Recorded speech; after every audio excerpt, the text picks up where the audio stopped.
منور صبح کر لے اور روشن شام کرتا چل، تو اپنی آخرت کے واسطے کچھ کام کرتا چل، بھلا اس چند دن کی زندگی کا کیا ٹھکانہ ہے، اگر کچھ ہو سکے تو خدمت اسلام کرتا چل۔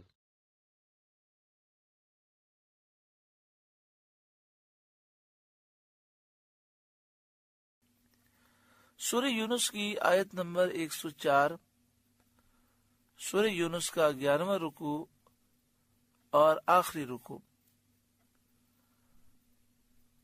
11ویں پارے کا 16واں رکوع۔ اللہ رب العالمین نے ارشاد فرمایا، قل اے محبوب آپ فرمائیے، یا ایہا الناس اے لوگوں، ان کنتم فی شک من دینی، اگر تم میرے دین کی طرف سے کسی شبے میں ہو، فلا اعبد الذین تعبدون من دون اللہ، تو میں تو اسے نہ پوجوں گا جسے تم اللہ کے سوا پوجتے ہو، کیونکہ وہ مخلوق ہیں، بت ہیں، بے جان پتھر ہیں، عبادت کے لائق نہیں۔ ولیکن اعبد اللہ الذی یتوفاکم، ہاں اس اللہ کی میں عبادت کرتا ہوں جو تمہاری جان نکالے گا، کیونکہ وہ اللہ قادر، مختار، سچا الہ، معبود اور عبادت کا مستحق ہے۔ وَأُمِرْتُ أَنْ أَكُونَ مِنَ الْمُؤْمِنِينَ، اور مجھے حکم ہے کہ ایمان والوں میں ہوں۔ یہ جو انداز ہے اس میں ایک تعلیم ہے، وہ یہ کہ اگر آپ کسی کو ایمان کی دعوت دینا چاہتے ہیں تو پہلے اپنی پختگی دکھائیں، کہ سامنے والا ایسا نہ ہو کہ آپ اسے اسلام کی دعوت دینے جائیں، وہ آپ پر کام کرنا شروع کر دیں۔ جب وہ آپ پہ کام کرنا شروع کرے گا تو آپ کی دعوت پر توجہ نہیں کرے گا۔ تو کبھی بھی کسی کو ہدایت کی طرف لانا چاہیں تو پہلے اس کے سامنے اپنے عقیدے کی مضبوطی کا ذکر کریں کہ میں اسلام پر قائم ہوں اور ہمیشہ رہوں گا، پھر اسے حق کی دعوت دیں تاکہ وہ آپ کی پختگی سے متاثر ہو اور حق کی طرف آئے۔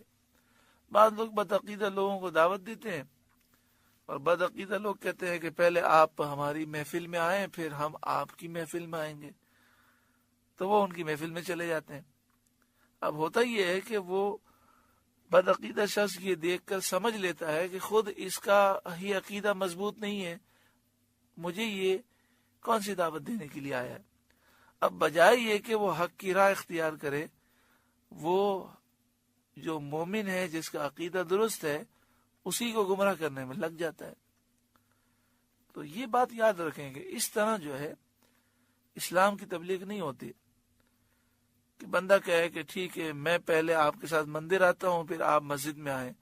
اس طرح اسلام کی تبلیغ کرنے کا یہ انداز قرآن و حدیث میں کہیں بھی نہیں ہے۔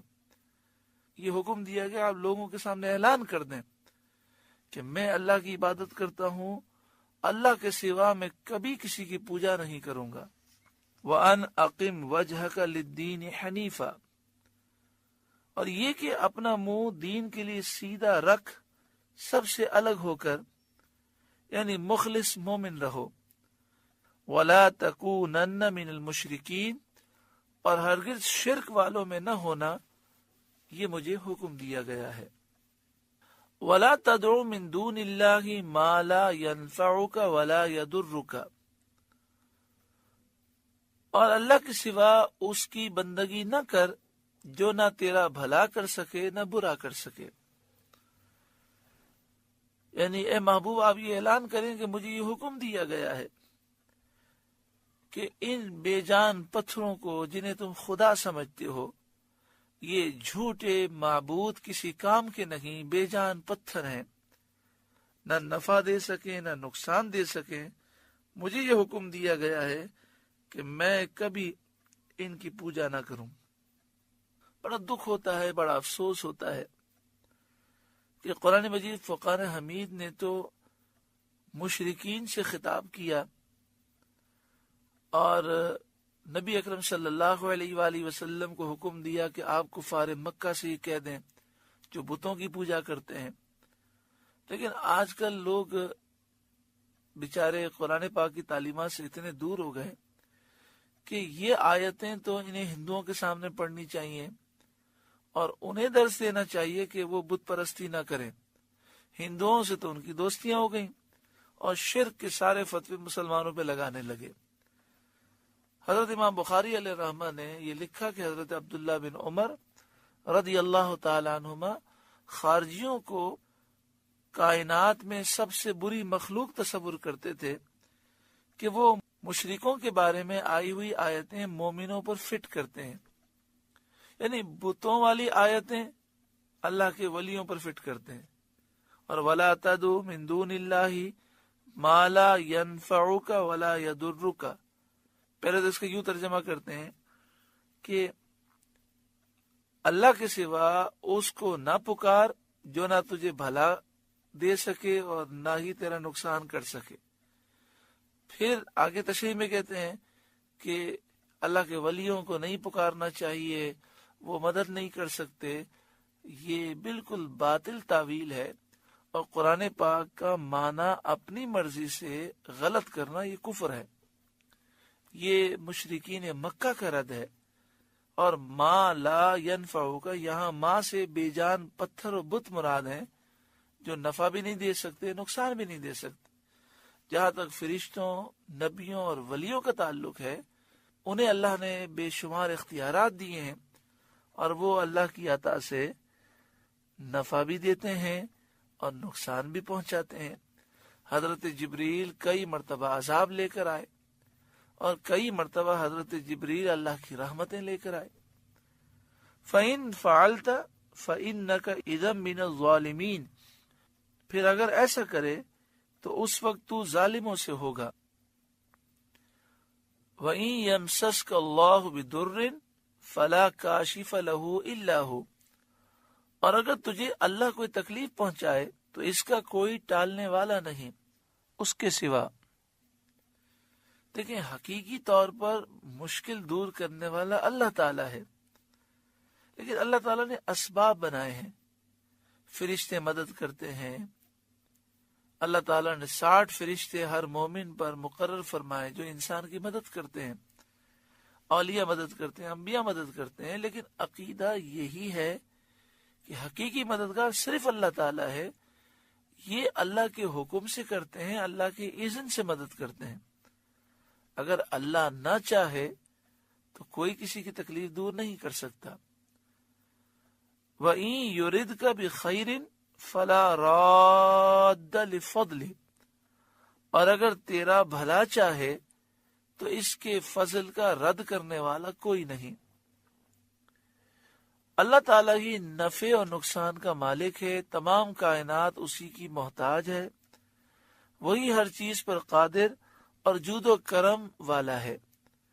بندوں کو اس کی طرف رغبت اور اس کا خوف اور اسی پر بھروسہ اور اسی پر اعتماد کرنا چاہیے. نفع و ضرر جو کچھ بھی ہے وہ اللہ تعالیٰ کی طرف سے ہے. اللہ تعالیٰ نے اسباب مہیا کیے، وسیلے بنائے، ذرائع بنائے. تو جتنے بھی اسباب ہوں اللہ چاہے تو وہ اسباب کام آتے ہیں. اللہ تبارک و تعالی کی بارگاہ میں انسان کو جھکنا چاہیے. ان آیتوں سے ان لوگوں کو عبرت ضرور حاصل کرنی چاہیے کہ جو دنیاوی طاقتوں پر بھروسہ کر کے رب کی نافرمانی کرتے ہیں. اگر رب ناراض ہو گیا تو دنیا کی طاقتیں کس کام کی ہیں؟ اللہ کا کوئی مقابلہ نہیں کر سکتا. یصیب بہ من یشاء من عبادہ. اسے پہنچاتا ہے اپنے بندوں میں جسے چاہے. یعنی اللہ تعالیٰ اپنا فضل اور خیر اپنے بندوں پر نازل فرماتا ہے. وَهُوَ الْغَفُورُ الرَّحِيمُ. اور وہی بخشنے والا مہربان ہے. قل اے محبوب آپ فرمائیے یا ایھا الناس اے لوگوں قد جاءکم الحق من ربکم تمہارے پاس تمہارے رب کی طرف سے حق آیا. حق سے یہاں مراد قرآن پاک، اسلام اور سید عالم صلی اللہ علیہ وآلہ وسلم ہے. فمن اہتدى فإنما يهتدي لنفسه، تو جو راہ پر آیا وہ اپنے بھلے کو راہ پر آیا، یعنی جو ایمان لایا اس نے اپنا فائدہ کیا. ومن ضل فإنما يضل عليها، اور جو گمراہ ہوا وہ اپنے برے کو گمراہ ہوا. جس نے انکار کیا اس نے اپنا نقصان کیا. وما انا علیکم بوکیل، اور کچھ میں تم پر وکیل نہیں ہوں، یعنی میں تم پر جبر کرنے والا نہیں اور تمہارے اعمال کا میں ذمہ دار نہیں ہوں. واتبع ما یوحى الیک، اس پر چلو جو تم پر وحی ہوتی ہے. اے محبوب آپ اللہ کے حکم پر عمل کرتے رہیں. وصبر، اور صبر کریں. حتی یحکم اللہ، یہاں تک کہ اللہ حکم فرمائے. یہ حکم اس وقت آیا کہ جب جہاد کی اجازت نہیں تھی اور اہل کتاب سے جزیہ لینے کی اجازت نہیں تھی. تو یہاں فرمایا کہ جب اللہ تعالیٰ جہاد کا حکم دے تو آپ مشرکوں کو قتل کریں، اور اہل کتاب کے سامنے 3 چیزیں رکھیں، یا تو وہ اسلام لائیں، یا قتل کے لیے تیار ہوں، یا جزیہ دیں. تو یہ آیت کریمہ چونکہ مکی ہے، اس وقت جہاد کا حکم نہیں دیا گیا تھا، تو فرمایا وصبر، آپ صبر کرتے رہیں. حتی یحکم اللہ، یہاں تک کہ اللہ حکم فرمائے. وَهُوَ خَيْرُ الْحَاكِمِينَ، اور وہ سب سے بہتر حکم فرمانے والا ہے، کہ اس کے حکم میں خطا اور غلطی کا احتمال نہیں، اور وہ بندوں کے راز کو، چھپے ہوئے حالات کو سب کچھ جاننے والا ہے. اس کا فیصلہ دلیل کا اور گواہ کا محتاج نہیں، وہ سب سے بہتر فیصلہ فرمانے والا ہے. سورہ یونس الحمدللہ مکمل ہوئی. اللہ رب العالمین اس کے نور سے ہمارے قلوب کو روشن و منور فرمائے.